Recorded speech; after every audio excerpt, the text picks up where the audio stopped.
Friends, આજે આપણે બનાવીએ ગુવારનું શાક. એના માટે મેં શું કર્યું છે,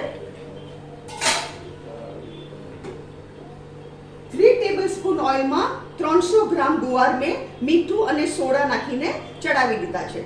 5 ચમચી સોડા અને મીઠું, 5 ટીસ્પૂન સોડા.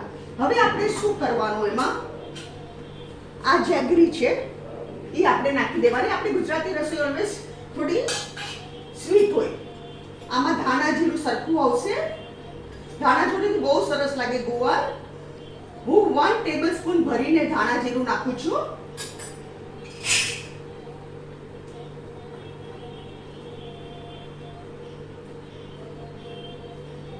અને બીજું નાખશું આપણે આમાં હલ્દી પાવડર 1 ટીસ્પૂન. મીઠું હું ઓલરેડી નાખી ચૂકી છું.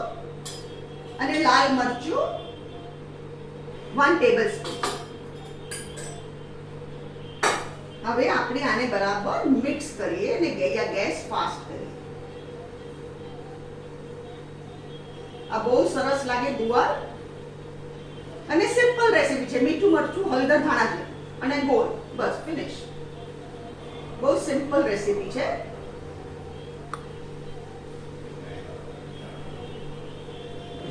હવે આપણે પ્લેટિંગ તૈયાર કરીએ.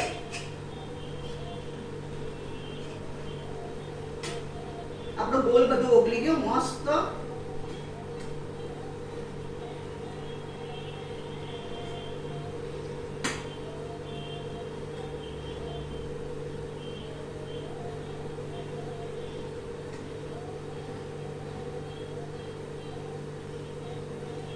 અહીંયા હું ગેસ બંધ કરું છું.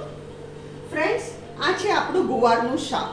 અગર તમને મારી રેસીપી પસંદ આવે તો કમેન્ટમાં જરૂરથી લખો અને તમે બી બનાવો અને ફેમિલી સાથે એન્જોય કરો.